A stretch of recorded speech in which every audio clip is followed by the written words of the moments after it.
Aujourd'hui, nous allons considérer ce monde du karma et comment elle affecte notre vie. Donc le sujet d'aujourd'hui, c'est karma et destinée. Notre navigatrice sur ce sujet du karma aujourd'hui, c'est Becca Shivani, que sans doute de nombreux d'entre vous connaissent.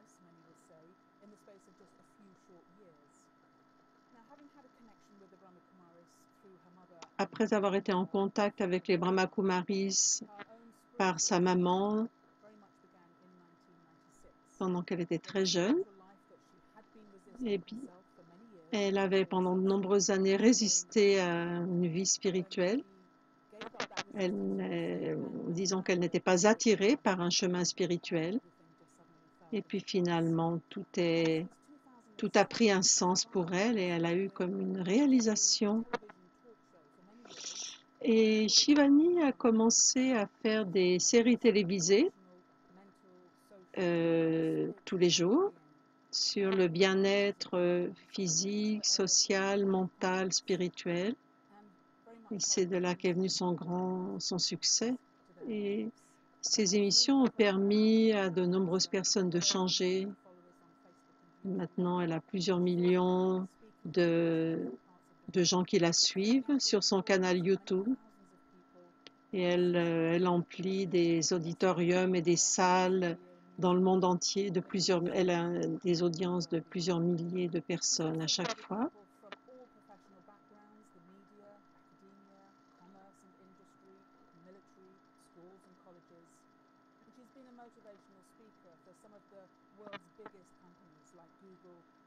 Et elle donne également des conférences aux leaders de grandes sociétés internationales. Et l'année dernière, elle a été décorée en Inde, ce qui est une décoration extrêmement prestigieuse pour une femme en Inde. Et donc, c'est le président indien qui lui a remis cette décoration.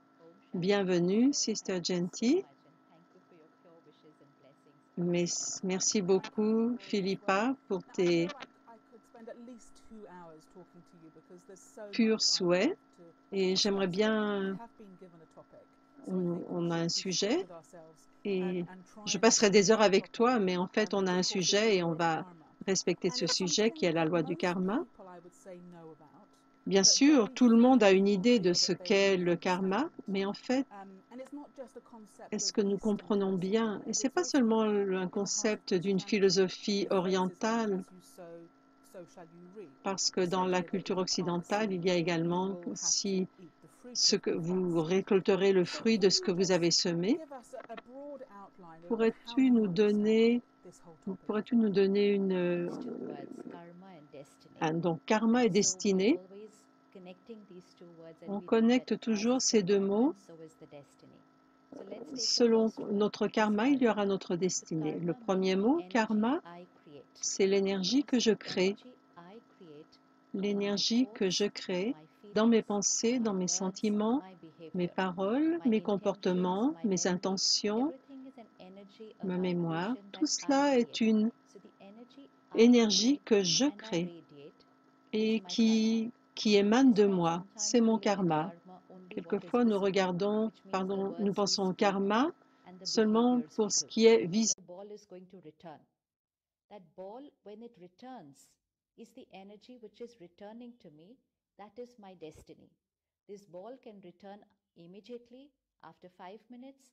Prochain.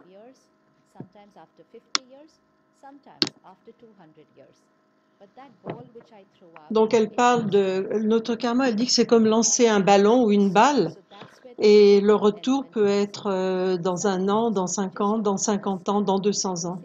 Quelquefois nous ne comprenons pas, on dit mais pourquoi cela m'arrive? Si on a,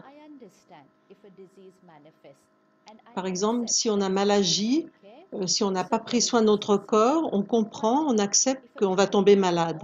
Mais si par exemple, si un enfant naît avec une maladie et que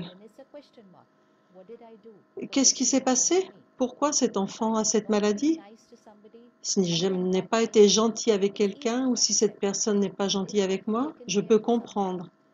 Mais si j'ai toujours pris soin de quelqu'un, que je les ai acceptés, que j'ai été honnête avec eux, et un jour ils me trompent, il y a un point d'interrogation, pourquoi cela m'arrive-t-il? Et c'est là qu'entre l'élément spirituel. Le karma n'est pas de mon corps. C'est pas le karma de mon corps, c'est le karma de l'âme.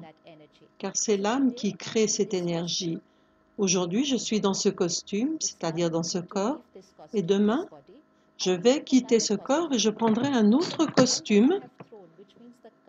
Mais la balle que j'avais lancée à un moment donné, cette balle a été lancée.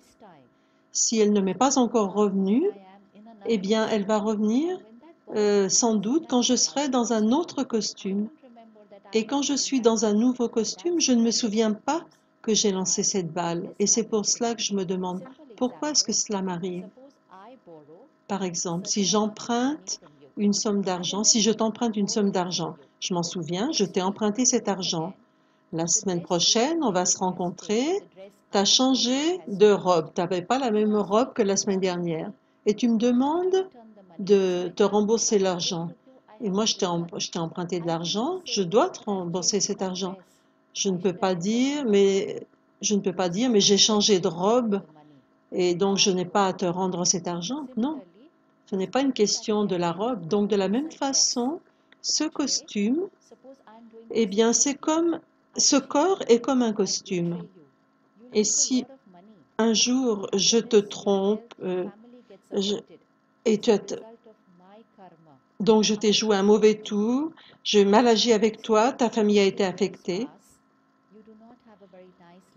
Et après 30 ans, dans 30 ans, peut-être que ta vie va être, tu vas avoir difficile. Et c'est à cause de moi, parce que j'ai causé des difficultés dans ta vie. Et un beau jour, je vais quitter ce corps, donc je vais mourir, je vais quitter ce corps, et l'autre personne également va quitter son corps. Et maintenant, je vais prendre un nouveau corps, c'est-à-dire un nouveau costume. Après 30 ou 40 années, et on va se rencontrer à nouveau dans une autre relation. Je ne te reconnais pas, tu ne me reconnais pas, mais nous sommes les deux mêmes âmes. Je suis celui qui t'a trompé, qui t'a causé des problèmes, et toi, tu as dû faire face aux conséquences de mes actions. Et quand on va se rencontrer, cette balle que je t'avais lancée, cette énergie va me revenir.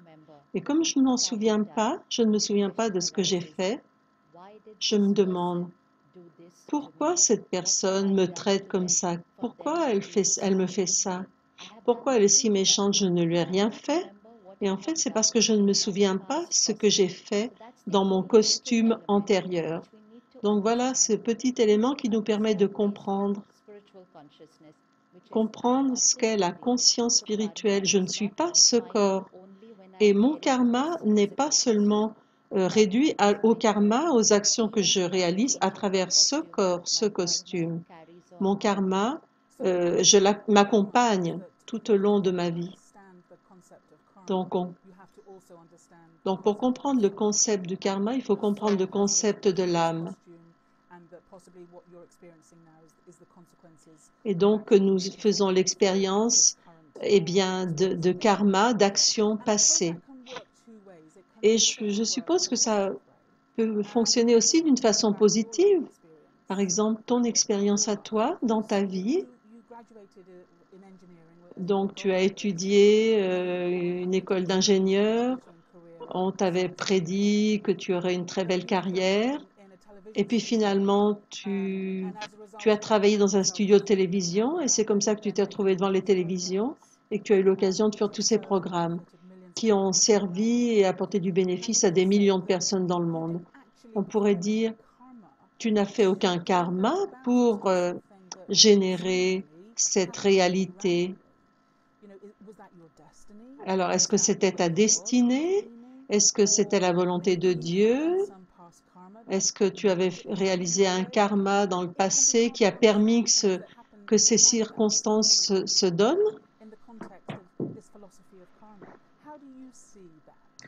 dans le contexte du karma, comment tu pourrais le voir par rapport à ton voyage à toi? Quand on voit ce flux de cette énergie, j'envoie la balle, mon karma, et la balle me revient. Et c'est la destinée. Et quand cette destinée me vient, quand la balle me revient, je dois envoyer une autre balle. Si quelqu'un n'est pas gentil avec moi, est-ce que je peux faire quelque chose?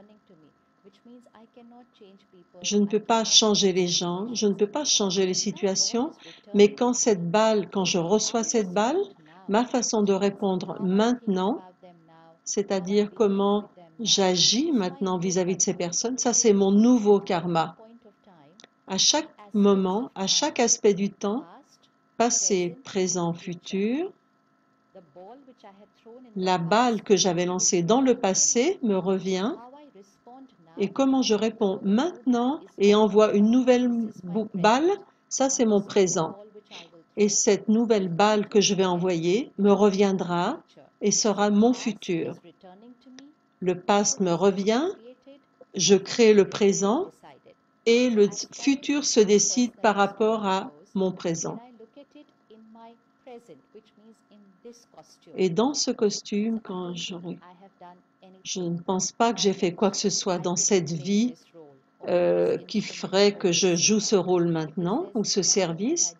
Je n'ai rien fait dans ce costume, mais comme ça m'est arrivé, ça me vient, cette balle me vient, je dois jouer ce rôle de façon correcte. Et c'est probablement basé sur un karma passé. Rien ne peut se passer si ça n'appartient pas à mon karma passé. Rien n'arrive, qu'il soit juste ou injuste, qu'il soit bon ou pas bon. Rien n'arrive par hasard. Tout est une question de connexion karmique. Et quand cette destinée me revient, quel est le karma que je crée maintenant dans le présent? C'est ce qui va déterminer mon futur, ma destinée. Donc quand ce programme de télévision a commencé, c'était ma destinée qui venait d'un karma dans le passé. Mais aujourd'hui que ces opportunités se présentent à moi, ma responsabilité, c'est de dédier mon intellect, avoir un esprit très silencieux et permettre à Dieu de m'utiliser. Ça, c'est mon karma présent. Destiné, c'est le résultat de mon karma passé. Dans le présent, mon karma positif va créer mon futur. Donc, il y a toujours ce mouvement, cette circulation entre passé, présent, futur. Trikaldarshi qui veut dire les trois aspects du temps. Et donc, à chaque moment, il y a toujours les trois aspects du temps qui fonctionnent. J'aime beaucoup cette idée que tu envoies la balle et c'est le karma, et la balle qui te revient, c'est la destinée.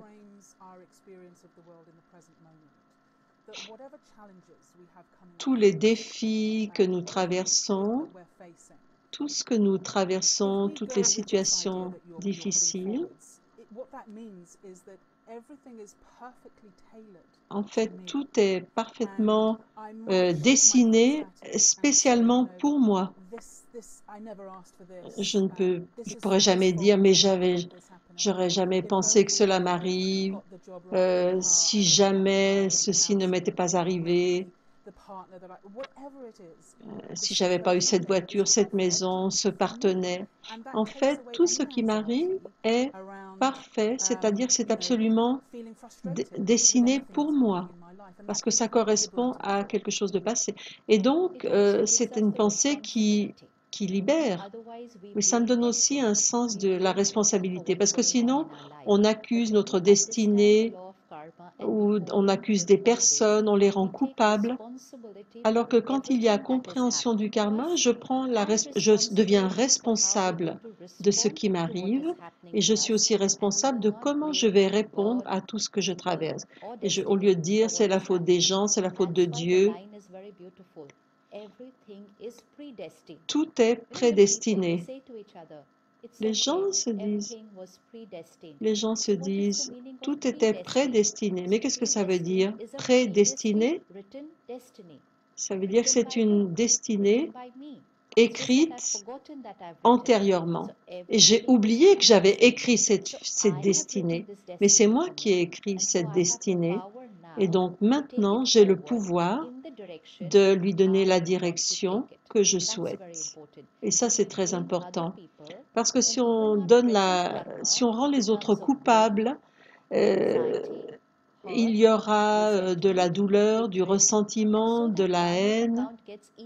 Et donc, le compte karmique va être encore pire, il va augmenter.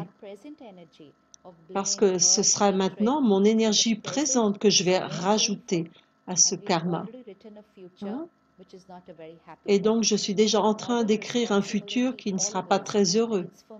Donc, c'est maintenant ma responsabilité de lancer la bonne balle maintenant. Parce que je comprends que ce qu'elle va me retourner sera bon. Ce qui va me revenir sera bon. Donc maintenant, j'ai le pouvoir de répondre de façon appropriée dans le maintenant. Le karma du passé est puissant. Nous devons toujours être très centrés sur le karma présent. Qu'est-ce que tu penses de l'intuition, la prémonition, ressentir ce que pourrait être ma destinée? Toi, par exemple, tu es venu avec ta grand-mère dans un centre de Raja Yoga, tu avais 5 ans. Est-ce que tu as reconnu quelque chose? Il y a quelque chose qui t'a marqué?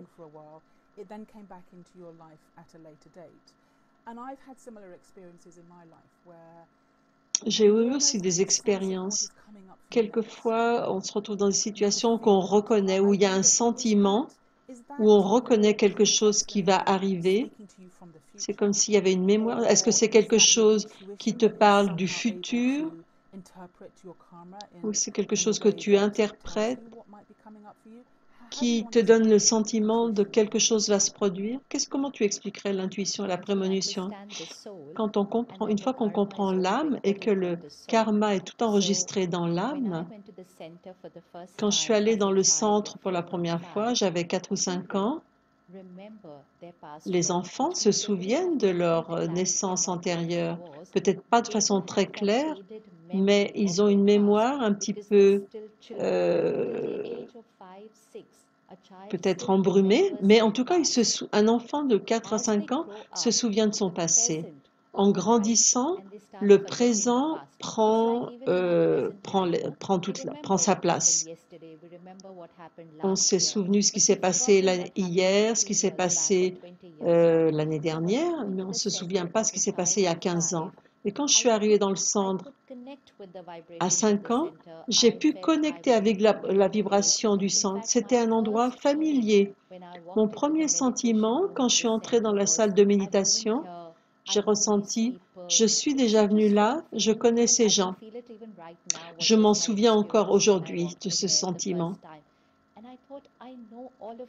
Et j'ai pensé, mais je les connais tous. Et je sentais que j'étais à un endroit auquel j'appartenais. Et ça, c'est ce qui s'est produit dans les premières années. Ensuite, comme je n'allais pas là tous les jours, et donc le karma du présent, si j'avais continué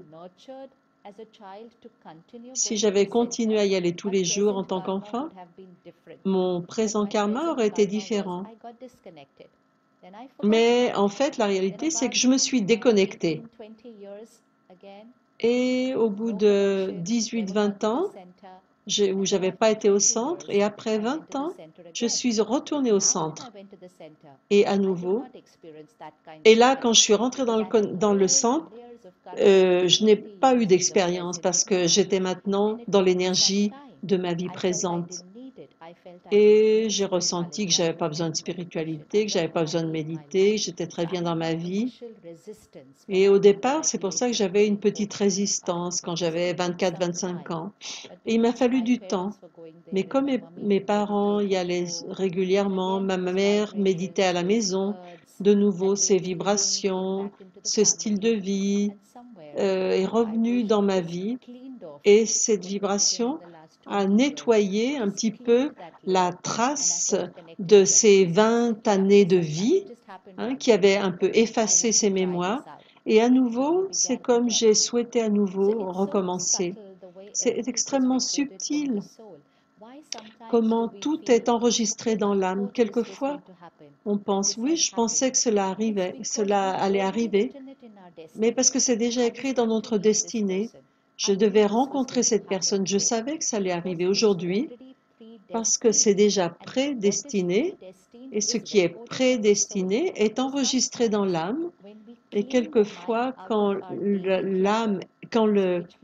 l'esprit est très propre, quand notre esprit est silencieux, ce sera plus facile de voir ce qui est enregistré, même dans l'inconscient. Par contre, si notre esprit est très bruyant, encombré, on n'aura pas accès à des couches plus profondes comme l'inconscient.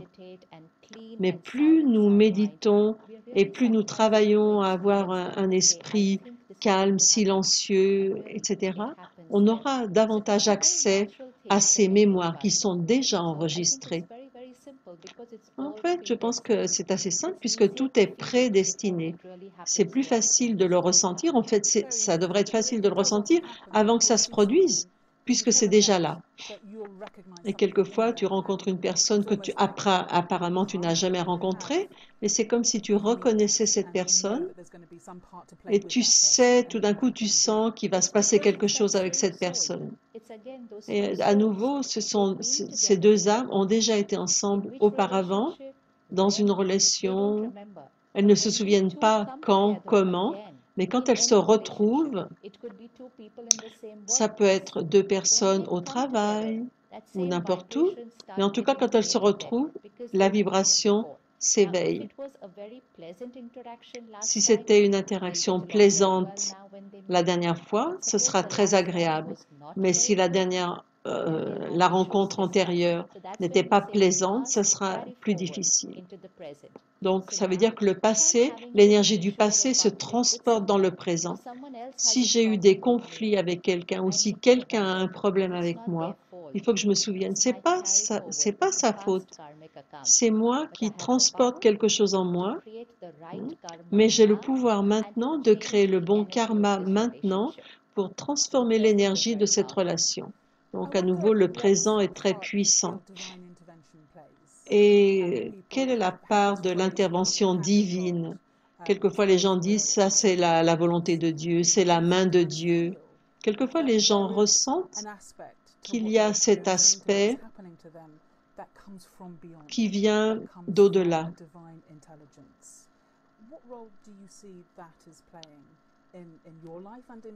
Dans ta vie, dans la vie d'autres personnes, comment tu interprètes cela?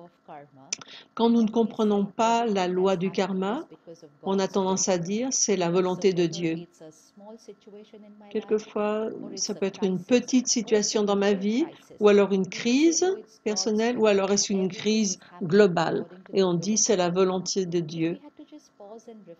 Mais si on s'arrête à réfléchir, il se passe tellement de choses dans le monde aujourd'hui, des morts, des désastres, des maladies. Est-ce que tout cela va se produire à cause de la volonté de Dieu? Est-ce que Dieu qui écrit notre destinée? Il y aurait deux choses très naturelles.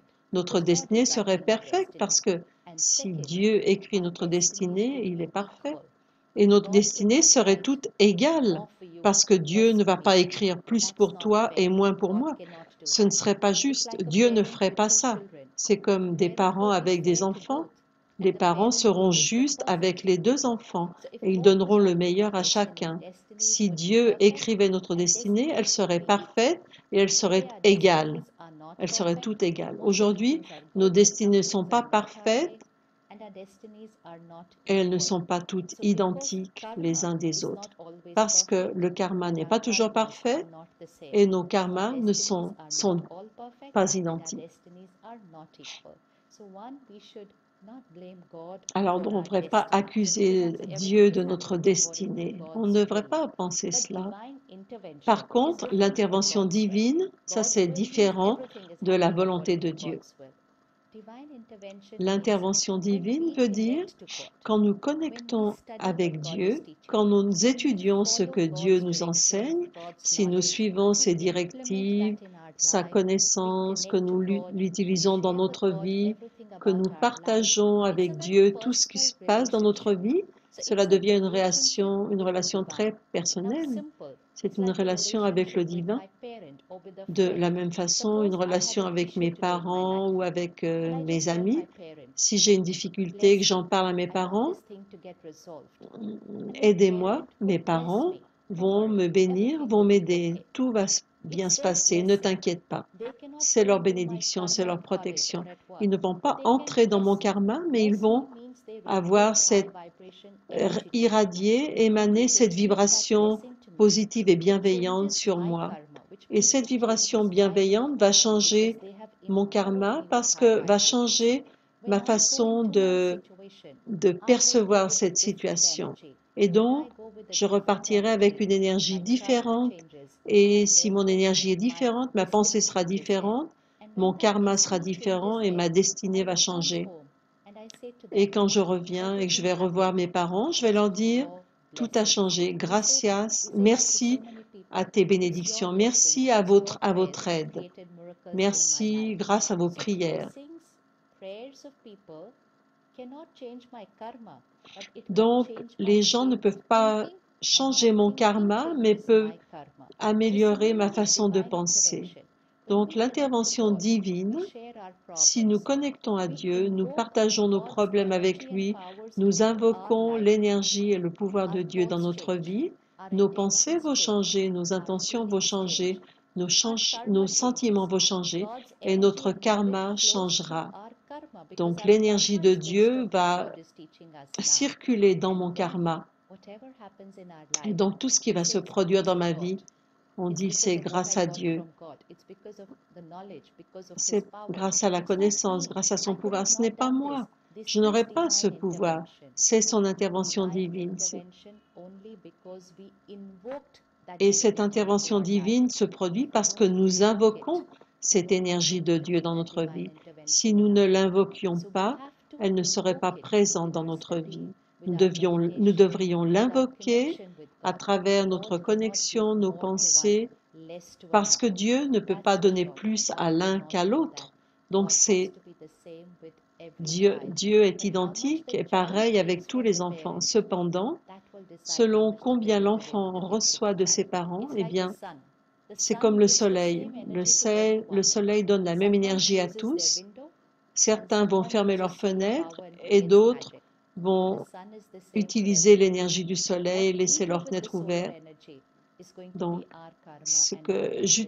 comment je reçois cette énergie solaire, eh bien ça c'est mon karma. Et l'intervention divine, l'énergie de Dieu va créer des miracles dans notre vie et dans notre karma.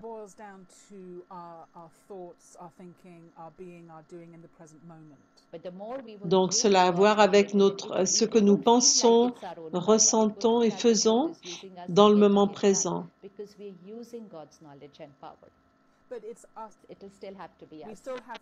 Mais c'est nous qui devons avoir la pensée. Ça vient de nous. C'est l'intervention de Dieu, mais ça va être notre karma. Ça commence déjà par une intention pure. Si vous avez une intention pure de faire quelque chose, cela va se produire. C'est ce que nous appelons l'intervention divine.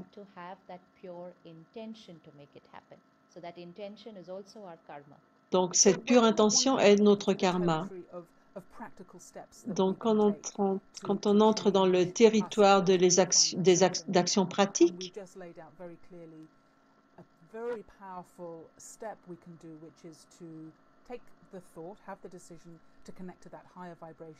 Donc, nous devons connecter avec cette vibration extrêmement élevée qui va entrer dans notre vie, va nous illuminer, éclairer notre chemin.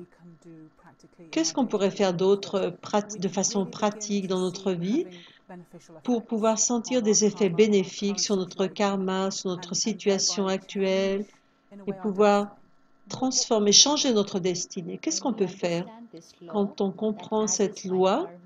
Selon mon karma sera ma destinée. On a le pouvoir de créer la destinée que nous choisissons. Le pouvoir est dans notre karma. Donc, la responsabilité, c'est créer un karma élevé. C'est-à-dire que chaque pensée, sentiment, parole, attitude doivent être précises. Et pour qu'elles soient précises, il faut d'abord créer la bonne intention. Et pour cela, j'ai besoin de la connaissance. Qu'est-ce qu'un bon karma et qu'est-ce qui n'est pas un bon karma? Et ensuite, mettre en pratique la connaissance que je possède. Tout le monde sait qu'on ne devrait pas se mettre en colère et cependant, nous réagissons. On se dit, je ne devrais pas me mettre en colère, cependant, je le fais. Donc, je comprends, j'ai la connaissance, mais je n'ai pas le pouvoir de ne pas me mettre en colère. Donc, pour mettre en pratique un bon karma, j'ai besoin de deux choses, la connaissance et le pouvoir pour mettre en pratique le bon karma. Deux choses, connaissance et pouvoir, qui vient de l'étude spirituelle et de la méditation. L'étude me donne de la connaissance. Par exemple, simplement cela, je ne suis pas ce corps, je ne suis pas ma position sociale, je suis une âme divine.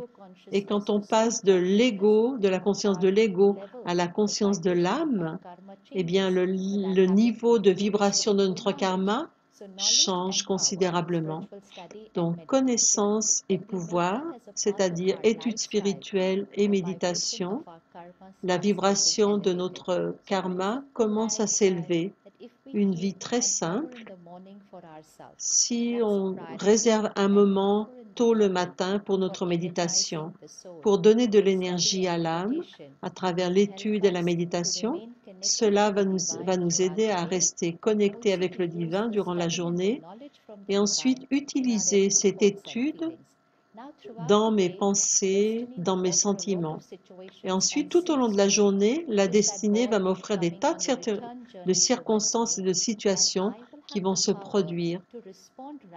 Et donc, quand les circonstances se produiront, ce retour, eh bien, j'aurai le pouvoir pour faire face de façon correcte. Si je mange bien tous les jours, eh bien, s'il y a une situation qui se passe dans la journée, je serai capable de courir, de fournir beaucoup d'énergie pour faire quelque chose, parce que j'ai une bonne alimentation et j'aurai une bonne réponse au changement de situation, parce que je me nourris bien et donc au niveau spirituel et émotionnel, c'est pareil. Il me faut une vie émotionnelle et spirituelle saine. Autre chose, l'énergie de l'argent. L'argent, c'est pas seulement la valeur de l'argent, c'est aussi une énergie. Est-ce que, par exemple, est-ce que les gens avec qui je travaille sont contents avec moi? Est-ce que les clients sont contents de moi? Est-ce que l'argent que je gagne est empli d'une bonne énergie, de bénédiction? Est-ce que je reçois un retour positif des personnes que j'ai servies à travers mon travail ou mes activités? Les choses que j'achète avec mon argent, parce que je gagne cet argent et ensuite je vais acheter des choses pour la maison. Et donc ces bénédictions et cette énergie positive que je reçois du retour des personnes qui sont contentes de moi va produire une énergie positive dans ma maison. Donc l'argent, ensuite l'alimentation, la nourriture. Nous sommes ce que nous pensons, mais nous sommes aussi ce que nous mangeons. Ma nourriture doit être puissante, pure, de façon à donner de l'énergie à mon âme. Un régime végétarien est recommandé. manger et cuisiner dans le souvenir de Dieu, c'est-à-dire une vibration de très haute fréquence, de très haute vibration. Donc l'argent, le régime, l'alimentation, et pour l'esprit, 1 heure d'étude et de méditation tous les jours, tous les matins. Si je prends soin des 3 choses, l'âme qui est en voyage, elle sera à même de créer un bon karma dans chaque situation. Et donc, il y a une destinée, une crise, et quelquefois des crises répétées. Mais de cette façon-là, avec ce bon régime, méditation, bonne alimentation, étude, eh bien, l'âme aura suffisamment d'énergie pour pouvoir réaliser un bon karma. Elle aura la bonne énergie pour toujours réaliser un bon karma. Vraiment, la spiritualité est un outil extrêmement puissant pour créer un bon karma. Même si autour de moi, personne ne vit ce style de vie, mais je peux mettre en pratique ce que je comprends va m'aider à réaliser un bon karma. Hein, c'est un peu comme une liste, une checklist, une liste de points à mettre en pratique dans ma vie. J'entends une petite voix aussi qui me dit dans ma petite tête, je sais que ce que je dis, Shivani, est juste, mais quelquefois notre conscience a des remords ou je sais que ce que dit Shivani est vrai. Mais par contre, si par exemple je suis quelqu'un qui manque de discipline, je sais que je devrais le faire, mais j'ai manque de discipline, ou je suis trop occupée avec d'autres choses et je ne peux pas avoir cette discipline dans ma vie. Ou alors je n'ai pas la force de les mettre en pratique.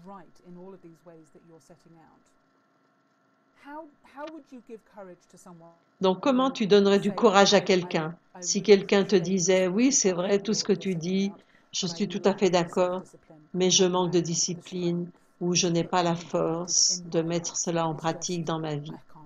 Je n'y arrive pas. Qu'est-ce que tu dirais à cette personne? Quand quelqu'un nous dit « Allez marcher tous les jours 30 minutes parce que ça sera bon pour ta santé ». Et quelquefois, on remet à jour. On se dit « Oh là là, non, je suis trop occupée ». C'est aussi notre karma. C'est remettre à demain, hein? Remettre au lendemain, c'est-à-dire remettre au lendemain quelque chose qui est bon pour ma santé.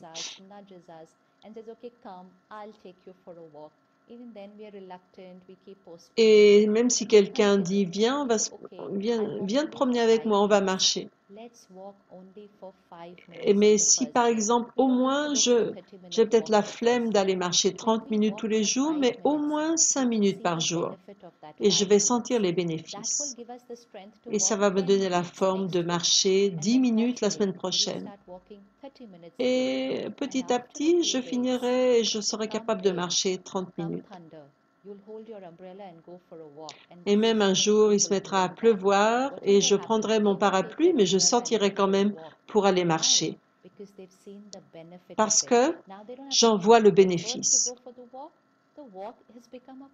Et donc, aller marcher n'est plus un effort, c'est devenu quelque chose qui me fait du bien et que j'aime. Moi, quand je suis arrivée au centre la première fois, j'ai dit « Ouh là là, il faut d'abord se lever tôt, ensuite il ne faut pas manger ci, il ne faut pas manger ça. » Je me disais « Ouh là là, mais il y a trop d'obligations.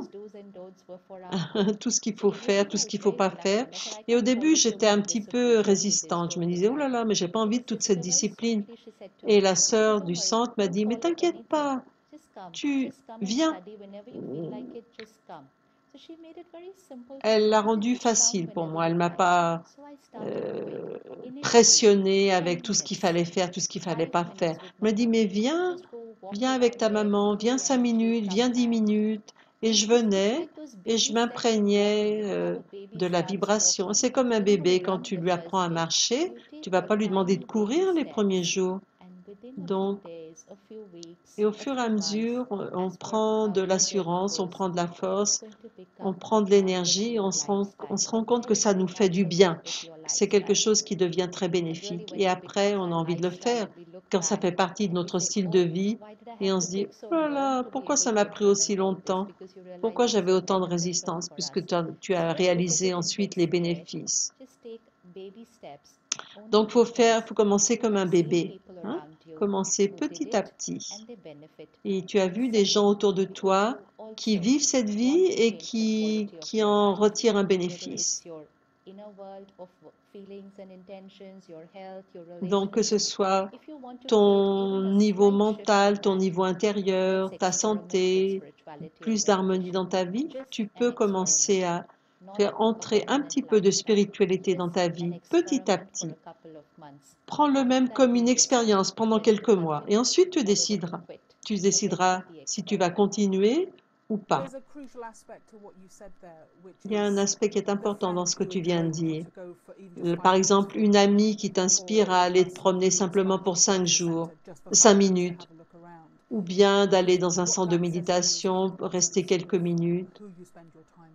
Donc, tout dépend en fait de la compagnie, quelles sont les personnes de qui tu t'entoures, hein, les personnes. Et certaines personnes vont pouvoir avoir une influence très positive sur toi. Et on s'aperçoit qu'il y a nous sommes sous l'influence de beaucoup de personnes, même les médias, ils nous disent de faire ci, de ne pas faire ça. Donc, il est important de s'assurer que tous les messages que j'écoute, dont je m'imprègne, vont m'aider, vont m'élever, plutôt que me faire descendre. Parce que si je suis entourée de gens qui sont toujours en train de commérer ou des personnes très négatives, peut-être qu'il serait intéressant de ne pas passer trop de temps avec ces personnes, n'est-ce pas?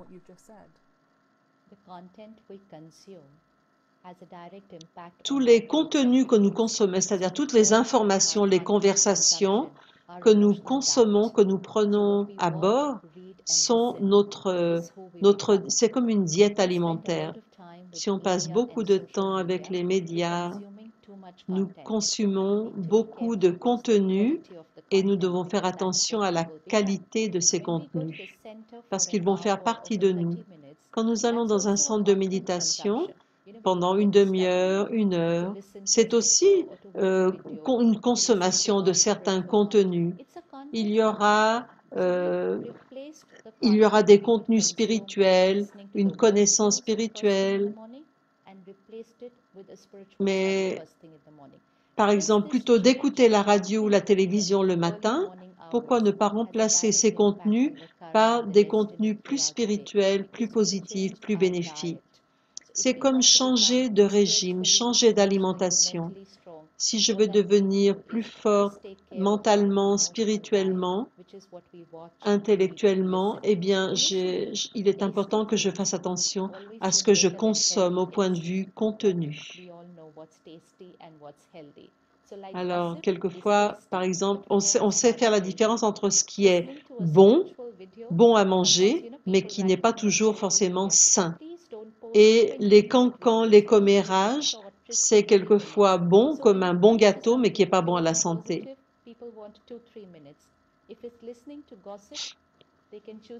Quelquefois, on aura la flemme d'écouter quelque chose de qualité, hein, pendant 5 minutes, mais par contre, on sera prêt à écouter des commérages pendant une demi-heure. Hein. Donc, quelquefois, on est attiré par quelque chose qui n'est pas de très bonne qualité, parce que quelque part, ça nous fait plaisir. Donc, que ce soit fréquenter un lieu de méditation, avoir des amis spirituels, avoir des conversations intéressantes, ça c'est à nous de choisir, hein, les contenus, ce que nous souhaitons échanger et consommer. Et de nouveau, c'est notre karma. C'est vrai. Et donc, c'est là où la pratique de la méditation est utile parce qu'elle nous permet de centrer notre attention. On pourrait continuer encore pendant une heure. Et donc, la consommation des contenus. Et donc, en parlant de cela, eh bien, il s'agirait de d'être... il est important de réfléchir, d'observer, de prendre conscience de ce que je consomme, ce qui fait partie de mon alimentation. Et donc, en parlant de pensée de qualité, nous pourrions faire une méditation avec toi. Dans notre méditation d'aujourd'hui, on va choisir un compte karmique avec quelqu'un, quelque chose que nous aimerions transformer. J'aimerais transformer l'énergie qu'il y a dans cette relation. La méditation est un outil très important pour transformer une relation.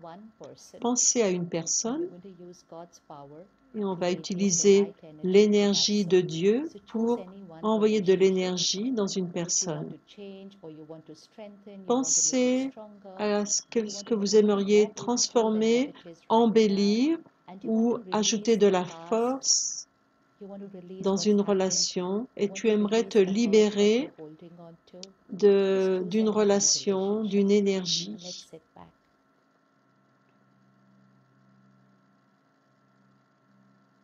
Pensez à une relation, est-ce que vous aimeriez transformer ce costume, le corps, ce corps que j'habite, c'est comme un vêtement, comme un habit. Et moi, l'être, je suis le maître de ce corps.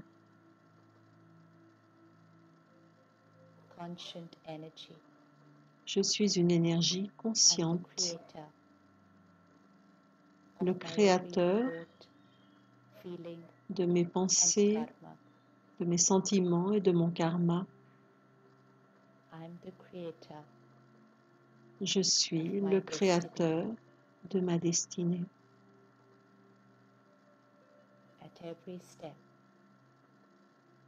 À chaque pas, c'est mon choix et c'est ma responsabilité.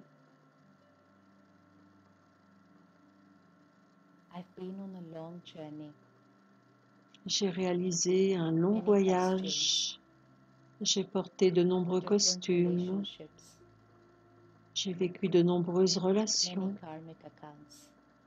avec de nombreux comptes karmiques. La plupart d'entre eux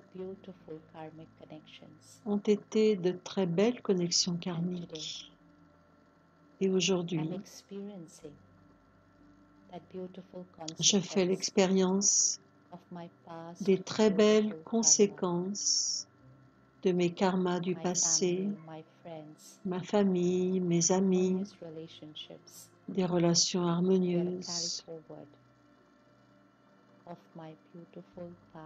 Elles sont le fruit de mon karma du passé, d'un très beau karma.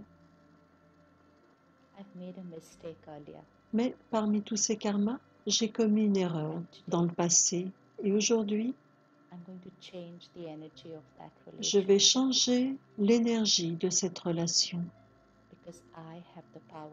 parce que je possède le pouvoir de changer mon karma et de changer ma destinée.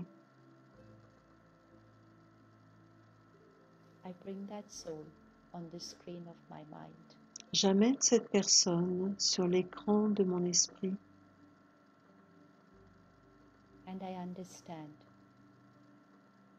Je comprends. Ce n'est pas sa faute. C'est notre karma du passé.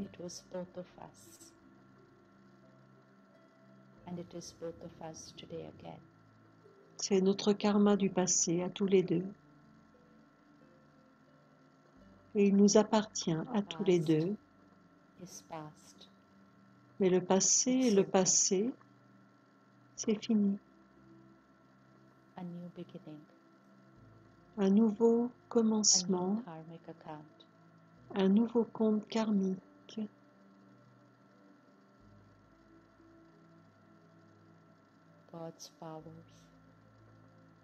Avec le pouvoir de Dieu, avec l'amour de Dieu, avec les bénédictions de Dieu. Je reçois la force pour changer ce karma aujourd'hui.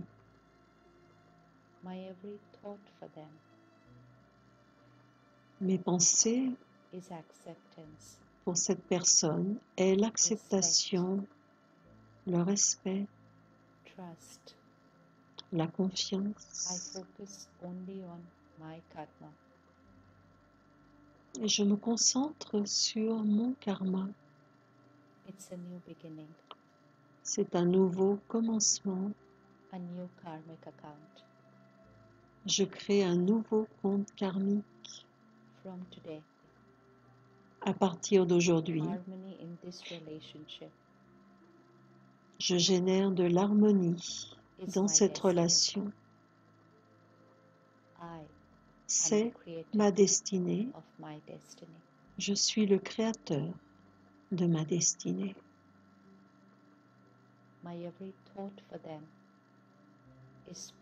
Chaque pensée pour cette personne est pure. Pour cette personne ou ces personnes est pure. Et chaque parole est une bénédiction pour cette personne ou ces personnes, c'est-à-dire une énergie positive.